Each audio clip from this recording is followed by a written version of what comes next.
20 years ago today, the country changed forever. Terrorists attacked New York's Twin Towers, the Pentagon, and a brave group of passengers fought back on United Flight 93, but that plane crashed in Shanksville, Pennsylvania, killing everyone aboard September 11th, 2001. Today, 20 years later, we continue to remember. We honor the 2,977 lives lost in one of the darkest days in American history. And with those memories, we all continue to keep alive those who perished and the legacy of their bravery that they left behind. Good evening. Thanks for joining us for this special edition of 12 News. We start our September 11th 20th anniversary coverage with a look at some of the ceremonies that happened today.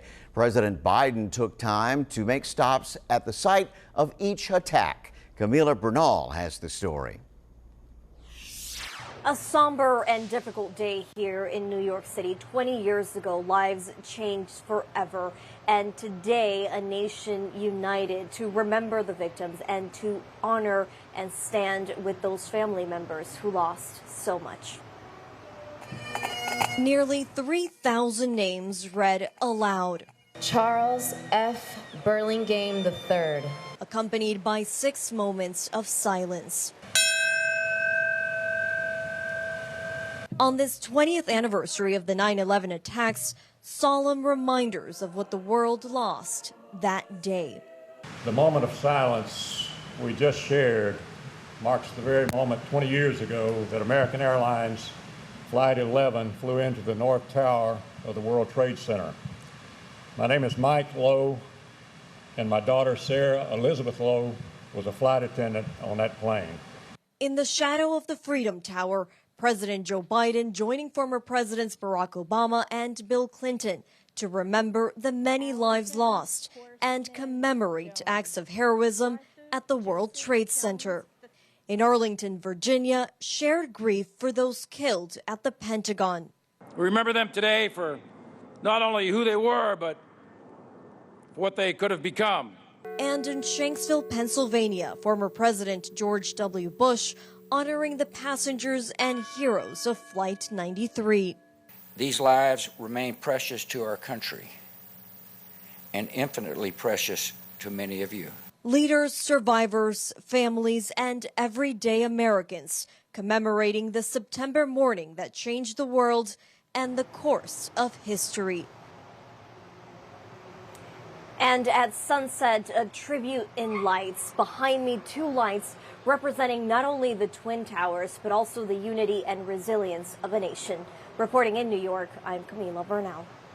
President Biden, along with former Presidents Bush, Clinton, and Obama, took part in the ceremonies. President Trump was absent. He did visit a New York police precinct as well as a fire station and posted several messages speaking on the events of that day and also criticizing President Biden for his removal of troops in Afghanistan.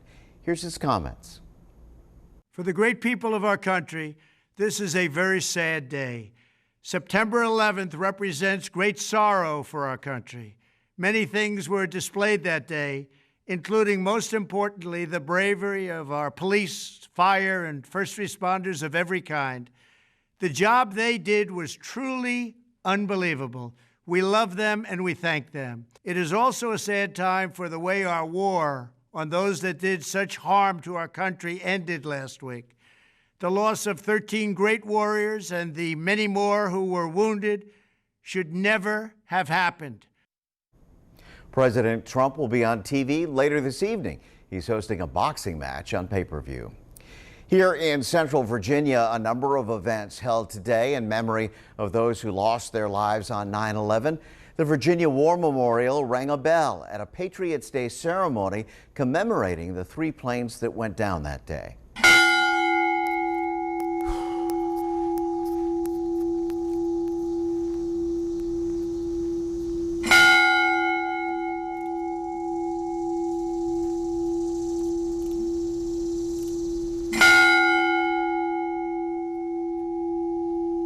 Desiree Montillo was at the special Patriots Day event. She joins us now with that part of our team coverage. This was a day of remembrance and reflection at the Virginia War Memorial for the somber anniversary of the 9/11 terror attacks. with many sharing their own stories. It's just like yesterday. September 11th, 2001 is a day Dale Bowman will never forget. Right after I saw it on TV, I called Salvation Army, said I'm ready. With these badges in hand, Bowman was ready to help. I can do sandwiches really fast, so that was my job. Volunteering her time as America faced its darkest day. That evening when we got there, 20 years later, Bowman carries this photo album with pictures of her and other volunteers on the front lines at the Pentagon and Ground Zero.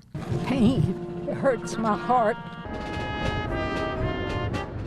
Bowman joined more than 100 people at the Virginia War Memorial's Patriot Day ceremony to remember the nearly 3,000 people who lost their lives and reflect on the country's resilience. Amid the horror of it all, there was kindness. In the outpouring of grief, there was tremendous sympathy. During the ceremony, Clarence Singleton shared his story. On 9/11, he got out of retirement to volunteer as a first responder at the World Trade Center. I started working with extinguishing fires around the perimeter of the North Tower. 20 years later, Clarence is serving as a board member for the Freedom Flag Foundation. This is Virginia's official flag of remembrance for 9/11, flying in all 50 states for a day Singleton hopes no one will forget. Try to keep the memory of everyone who perished alive. And a day Bowman says shares this lesson. Don't take anything for granted, because you could get up in the morning and it'd be gone. On your side in Richmond, Desiree Montilla, NBC12 News. Let's take a live look outside now across central Virginia. The sun getting ready to set. Started out chilly this morning, but warmed up nicely, and more heat could be on the way. Weather specialist Nick Russo standing by with a look at current conditions. Nick? Kurt, it really was a beautiful day outside today. Mostly sunny skies, a nice sunset happening now in the western skyline of Richmond. And our temperatures in the low to mid 70s. We are cooling things down as we approach that sunset. 73 in the River City. We're at 76 in Hanover and 75 down toward Wakefield. These temperatures are going to continue to drop back into the upper 60s over the next several hours. It's going to be another comfortable and cool night, low humidity as we head into your Sunday morning. That's all going to change, though, over the next several days, as we are talking about hotter temperatures heading into the start of the work week. We'll take a look at just how hot we'll get for the rest of the weekend into the start of the work week and your full 7-day forecast, including a look at our next chance for some showers and storms. That's coming up. Kurt? All right, we'll check back. Thank you, Nick. If you were driving along I-95 downtown today, you noticed lanes being blocked in both directions. A huge traffic hassle. That's because a tractor trailer overturned, spilling oil all over the highway. Right now, crews actually still working to clean up this spill.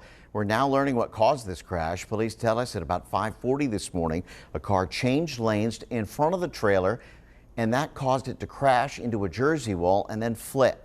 We're told 44-year-old Anthony Robinson of Charlotte was driving that Ford Taurus. He was issued a summons for unsafe lane change. The tractor-trailer driver was taken to the hospital with only minor injuries. At last check, the northbound lanes on I-95 are back open. Of course, we'll be sure to give you the first alert once the entire highway reopens. Now back to our continuing coverage of the September 11th events. AJ Nwoko joining us from the Richmond Raceway, where a metal beam from the World Trade Center is on display. AJ, also a special ceremony there? Yeah, there'll be all kinds of ceremonies tonight, Kurt. But first, I want to give you a good look at what this metal beam is like. It's been on display for the past few days now. It was donated by the Freedom Flag Foundation, and fans have been asked to come up before and after the races and touch the beam and just have a moment of silence in honor of the lives lost, the nearly 3,000 lives lost on 9/11. There will be events themed on 9/11 all evening long. In fact, fans are being given these small American flags as they walk through the gates of the raceway. Those are for to wave during certain parts of the race as it's going on as a show of solidarity for the lives lost on 9/11. Drivers will also be showing their respect for the day. Several teams will be commemorating the day, including the number 88 team of Dale Earnhardt Jr. Cars in both races tonight will run with a 9/11 Museum and Memorial decal. First responders will also be acting as a grand marshal for the races. 16 first responders from the Richmond area will be given the command to start their engines for the Federated Auto Parts 400 salute to first responders, which will be happening in the next hour and a half. Fans are also being asked to post on social media showing their patriotism for the day on the Raceway's social media pages. Again, all of this is to show respect for 9/11. I'll be here all evening long giving you an update on the races and the ceremonies later tonight. But for now, live at the Raceway, AJ Nwoko, NBC12. Thanks, AJ. Also happening in Richmond, RPD held its own memorial that commemorates 9/11. It started with RPD's 10th annual memorial stair climb. They do 110 stories to match the number of stories at the World Trade Center. They had quite the celebration. Then the community was invited to a public safety fair with food and fun for the whole family. And as you just saw, NASCAR back in the River City, and tonight is when much of the action really takes place. Coming up after the break, we have a preview of tonight's race. Plus, we're talking with Denny Hamlin after his first victory of the season last week. First, though, here's a look at what we're watching in primetime tonight here on NBC12. Police in Petersburg say someone was seriously injured following a shooting there today. It happened near Grigg and Church Streets on the city's west end. Right now, police do not have much information, but tell us a person was transported to the hospital with life-threatening injuries. If you have information about the shooting, please call Petersburg Police. That number 804-861-1212. Here in Richmond, we're working to get more information about a possible shooting that happened near the VCU campus just before 2. Not much information right now. We do know VCU sent out an alert about reports of a shooting on West Main. That was later corrected to the 1000 block of West Gray Street. We're working to get more information. We'll be sure to update you once we learn more. Today, the mystery behind the time capsule in the pedestal of the former Lee Monument continues. Crews worked all day Thursday to find the 134-year-old time capsule, but with no luck. That didn't stop the governor, though, from placing a new time capsule in that monument today. The capsule is filled with items from the historic protests here in Richmond that played a role in the decision to remove the monument. Accurate, reliable, breaking weather specialists. This is NBC12 First Alert Weather. It was really a great start to the weekend outside today. Mostly sunny skies, temperatures making it into the 80s earlier on. Our JES WeatherNet sites in the mid-70s. We're at 74 degrees in Hopewell, 73 now in Prince George, and 72 in Goochland at Bird Elementary School. The NBC12 Sports Desk is sponsored by Pearson's Signature Dealerships, home of the 2-time warranty on engines and transmissions. It's NASCAR weekend here in Richmond, and the Cup Series playoffs going on right now out at the Richmond Raceway. But back by popular demand, Denny Hamlin makes a return to his home track after winning last week's playoff opener in Darlington. That was Hamlin's first win of the season, and boy, it could not have come at a better time for the Chesterfield native, taking the first race in the round of 16. Here's what he had to say about the victory and then returning home. We certainly hope that we continue that momentum. We got some great tracks really for these next few weeks that really suit our history there and my history there. So we just hope to continue that momentum. Try to build as many playoff points as we can for the next round and the following round. Hamlin will work to make it 2 in a row later tonight as the second race of the Sprint Cup playoff gets underway. That will do it for this quick update with sports. We're back with the final word after the break.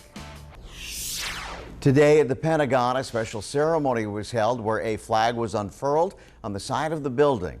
The moment, much like the famous image of first responders in the midst of battling fires on September 11th. But they still made time to show the world that we're still united.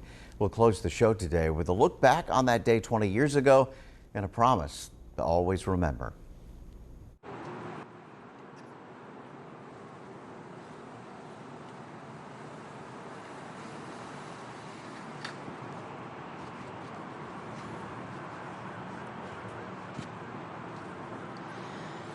Oh, say, can you see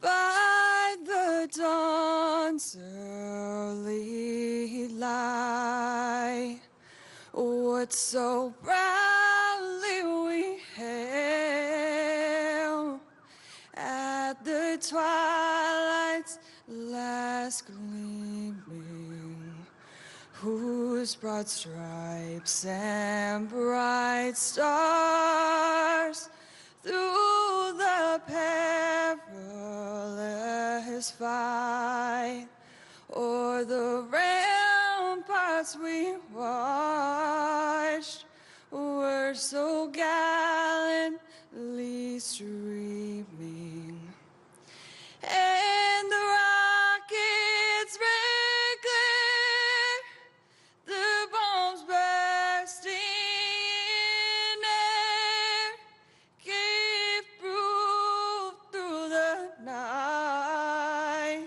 that our flag was still there.